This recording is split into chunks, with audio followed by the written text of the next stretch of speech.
Well, now, that's real theater. My granddad was in pantomime. He played with Dan Leno. Indeed. Yeah, so I've got it in my blood, as you might say.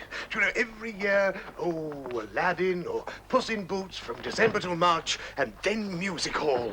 Oh, songs and comic turns. Oh, those were the days. People laughing, fit to bust from bit to balcony. I'll turn again, Puss, and conquer London. Oh, my name's not Dick Whittington. Yes, well, I'll leave you then. If you enjoy the performance, I'd be most grateful if you'd tell your friends.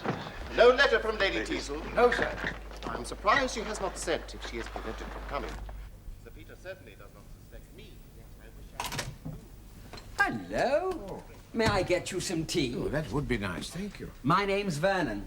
I'm not in the scene they're doing. Take sugar. None. You've met Madame, have you? Who?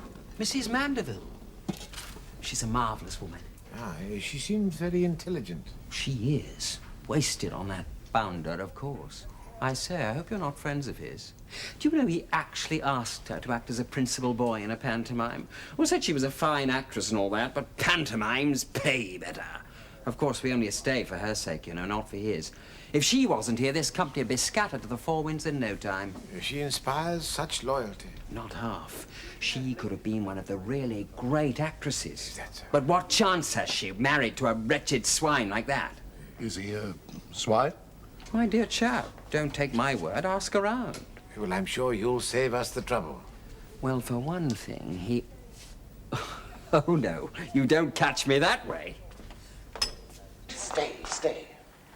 Draw that screen before the window. That will do. My opposite neighbor is a maiden lady of so curious a temper.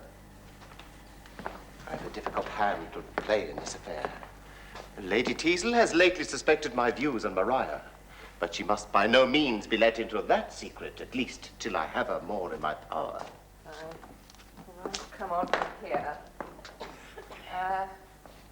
What sentiment in soliloquy now? Have you been very impatient? Well, I don't pretend to look grave. I vow I couldn't come before. Oh, madam, punctuality is a species of constancy very unfashionable in a lady of quality. You go over there, I think, and then it's...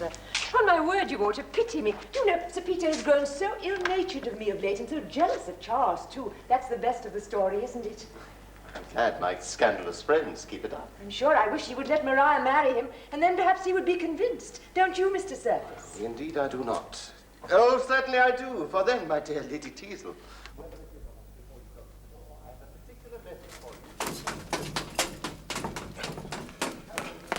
Is she still in there? Yes, sir. I heard her moving around a while back. Well, when and if she does come out, I shall be in my office.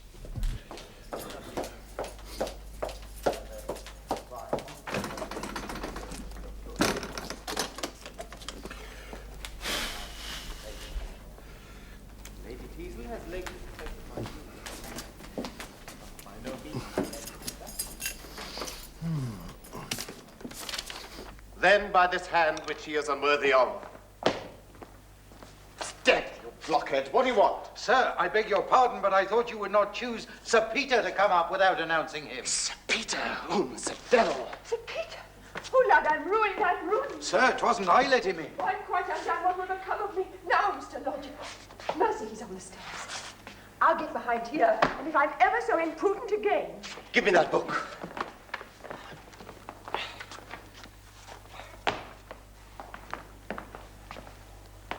Aye, ever improving himself? Mr. Surface? Mr. Surface? Oh, Sir Peter. I beg your pardon. I've been dozing over a stupid book. Well, I'm very much obliged to you for this call. Madame isn't one of those wretched women who wants to go on playing juveniles till she's got both feet in a grave. Indeed. Not her. Since she passed 40, she's played character parts and left the glamorous heroines to young flappers like our Miss Moroni for all the thanks she gets. Oh, my friend, I am beginning to be worried about, Miss Jennings. Yes, I do hope she hasn't been foolish enough to fly the coop. Yeah. You were saying, Mr... Of course, with us, it's different. They do say if you keep your hair on and your stomach in, you can go on playing juveniles forever. what a difference there is between you. What noble sentiments. Yet I cannot suspect Lady Teazle's honor. I am sure I wish to think well of her and to remove all ground for quarrel between us. She has lately reproached me, and more than once, with having made no settlement upon her. And in our last quarrel, she almost hinted that she should not break her heart if I were dead. Excuse me, can you tell me if young Miss Reynard. Miss Reynard is in her dressing room? There's nobody down here, sir, except Mr. Mandeville. Nobody. I can vouch for that. What was that? Flambeau, down. It's locked. Stand aside. Et voila! Again.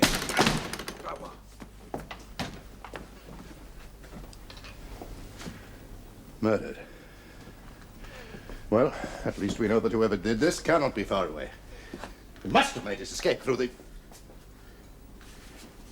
Exactly. Through what?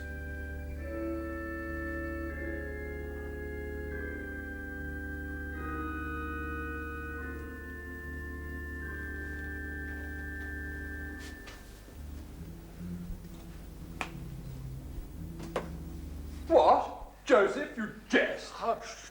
A little French milliner, and the best of the jest is that she's here in the room now. The devil she is! Hush, I tell you. Behind the screen. Spike will unveil Oh, her. no, he's coming, you shan't indeed. Dad will have a little peep at the Not milliner. for the world, Joseph will never forgive me. I'll stand by you. Oh, here he is. Lady Teazle, by all that's wonderful. Lady Teazle, by all that's damnable. Sir Peter, this is the smartest French milliner I've... I'm so sorry. This rehearsal will I have wonder who he's supposed to be. Mrs. Mandeville, may I have a word with you, please? What is it? Is he mad? Oh, be quiet. No. It's getting frightfully complicated. Can you follow it? You say no one came in here except Monsieur Mandeville? No one. Or perhaps you went away for a few moments and in your absence... I've been sitting outside Miss Moroni's dressing room for the past half hour, as I was told to. Every second of that time I could see the door of this office, and no one except Mr. Mandeville came in here. But how? There is no window. There is... Unless...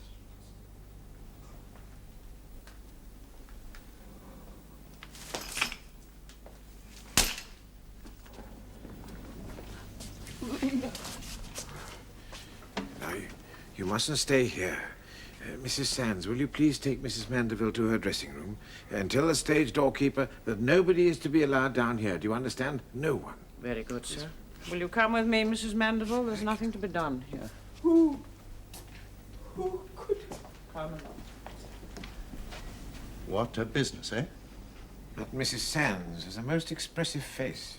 What do you mean, you think she's lying? Not at all, Flambeau. I meant it as a detached study of character. Ah, yes, but she could not possibly have killed him. Nobody could have. But since he has been killed, anyone could have. How? There is no window. That door was bolted. The other end of the passage, another door locked. That's two separate rooms, both locked at opposite ends of a corridor, with a fixed witness watching them. Yes, well, at least that means that the temperamental Miss Moroni is not a suspect. No? Well, you just said she... I said that the room was still locked, not that she was still there. In fact, I think she's gone. But how? Do you remember we heard glass breaking? Yeah. And I thought it might be a mirror. Stupidly, Flambeau, I forgot that actors are superstitious. They don't whistle in their dressing rooms, they don't quote from Macbeth, and they don't break mirrors. Oh, then it was a window. Do you think you could... Yes. Well, good. It is locked, not bolted. Ah, well, I have faith in your misspent youth. Well, it has been a long time, you A understand. man's soul may change for the better, but his hand does not so easily lose its cunning. Bon. Ah. Well, you are right. She is gone. Well, now, So? anyone can get out of a room with a window in it. But to get into that room down the passage, that presents a more difficult problem. My friend, this crime is not possible. You and I both heard Mandeville cry out. Yet when we go into the room, it is empty except for him. And he was dead. So it is possible. Well, we'd better send for the police. I wonder what they will make of it. Thank you, Mr. Randall. That will be all for now. At your service, sir, now and hereafter.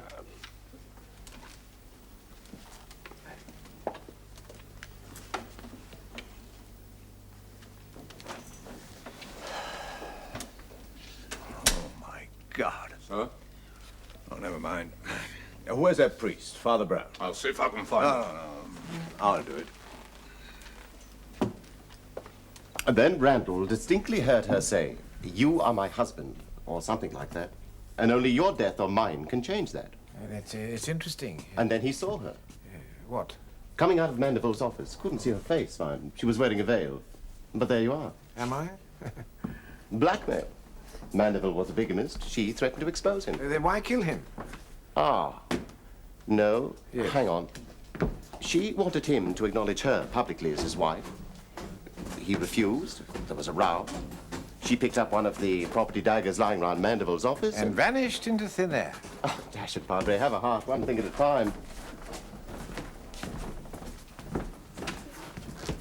Still, it doesn't surprise me. What? I mean, him being a bigamist as well.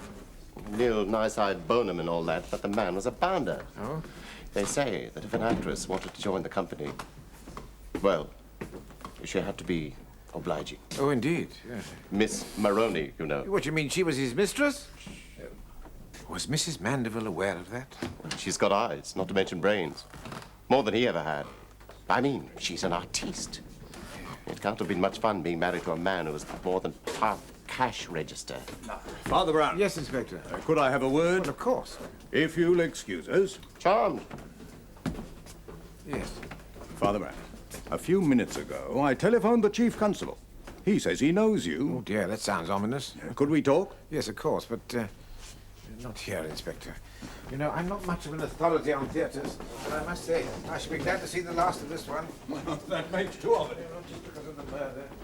When it happened, they were rehearsing School for Scandal, and it really couldn't be more appropriate. Everyone in this theatre seems to take a great delight in blackening the name of the dead man.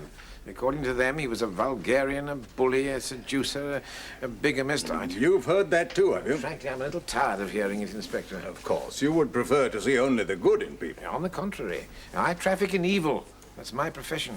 Then let's talk about evil. Yes. Have you any idea as to how this murder could have been done? None. Or who did it? None.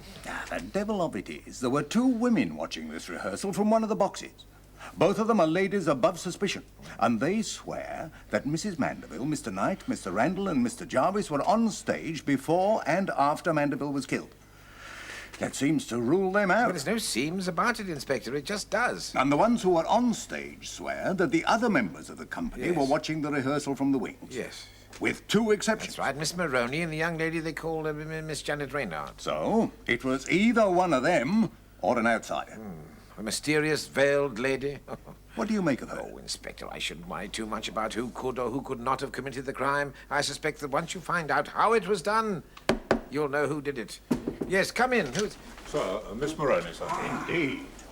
I have a question to ask Miss Maroney, and I believe that her answer may very well tell us who killed Mr. Mandeville. Inspector.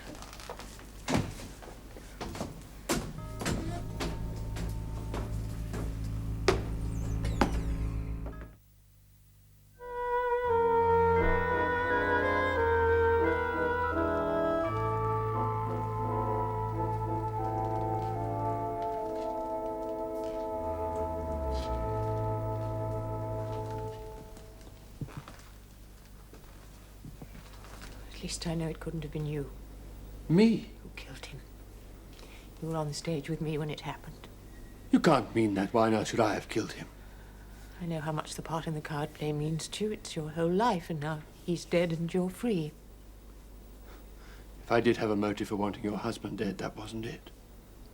Margaret, you know how I feel. Talk to me like that. Not now. I won't have it. You could close down the company and come to London with me. You're out of your mind. My husband's whole life was in this theatre. Who could have done it? I can think of several.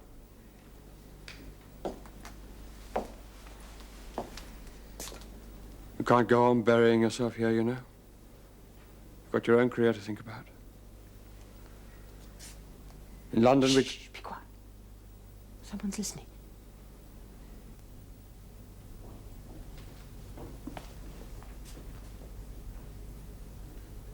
So, you left your dressing room by the window and went straight back to your lodgings. Did anyone see you? Your landlady? If she did, I didn't see her. She may have seen me come in. You'd better ask. I shall. Father Brown. Thank you, Inspector. I have only one question, Miss Maroney. It's of a highly personal nature, but I do hope you'll humour me. Was your relationship with Mr. Mandeville in any way emotional? What? Well, I mean... I think I know what you mean. How my own priest accusing no me... need to put words into my mouth, and we've had quite enough melodramatics for one day. I asked you a simple question. At any time, were you and Mr. Mandeville... Certainly not. Well, Never. Did he make advances towards you? Him? Huh. All he cared about was money. Fill the theatre and cheat the actors. Oh, he was fond of looking. He would come into a dressing room and pretend it was on business. But that was all. Well, if he cheated the actors, why did you join the company? Because I was promised good parts. Nor in A Doll's House, Yes, Kate thank and She you, Stoops Mr. to Conquer. Oh, but then, oh yes, we did Ibsen, but not A Doll's House. And instead of She Stoops to Conquer, we did Hobson's Choice. Father Every Brown. promise he made to me was broken. No more No more, thank you. No, Inspector. Thanks to Miss Maroney, I know much more now than I did 5 minutes ago. Much more. The parts exist, it's just that I never played them. Frankly, I wouldn't be surprised if we were all out of a job. Rot. Think so? When I was with Beerbohm Tree and Julius Caesar, our Calpurnia was arrested on opening night for shoplifting. So we just cut our scenes and did it without her, and nobody noticed. Yes, but this is murder. I don't see how that affects us, dear boy. It isn't as though an actor had been killed. No, we shall go up as advertised. But what if it was one of us who killed him? Ah, that of course could be serious. Oh, my dear lady, I cannot tell you how much indeed, the entire company, how devastated we feel. Thank you, Mr. Randall. I'm just going to put a notice on the board to say that I'm postponing the opening for a week. Also, we'll have to find ourselves a new Charles Surface. Oh, yes? You're leaving us, are you? Yes, Mr. Knight is going to London. Please, will you tell the others how grateful I am for their sympathy? Yes. What a damn fine woman. Isn't she, yes? So, you're heading for the bright lights, are you? I must say I'm envious. I suppose it's true, then, what they say, you know, about every cloud having a silver thingamabob. Find a new actor, dear Mrs. M. I should be most happy to step into the breeches Charles Surface, subject, of course, to contractual adjustments. I'm afraid this is a matter for Scotland Yard, and I hope they can make more of it than I can. It's an impossible crime, with an alibi for practically everyone in the theatre. If only it hadn't happened then. Then? During rehearsal. I've only got one suspect, that Jennings girl. The mysterious veiled lady? The first Mrs. Mandeville? Yes. Well, earlier you gave me to understand she was of no importance. I've changed my mind, Inspector. In fact, I think now that that mysterious veiled lady is the key to this whole business. And I'm not so sure it isn't the worst business I've ever had. Thanks to Miss Maroney, it's begun to make sense. You asked her if she'd had an affair with Mandeville. Yes, and she said no, convincingly, I thought. You see, all I've heard since I came into this strange theatre is that Mandeville was a villain. Everyone said so. Now, of course, he's almost certainly no gentleman, but I don't think St. Peter will make that the only test at the gates of heaven. Are you suggesting there was a conspiracy? No. Only one person blackened his character and then murdered him. You know who the murderer is? Yes, Inspector. And I mustn't say, because there's not one atom of proof. You see, I don't yet know how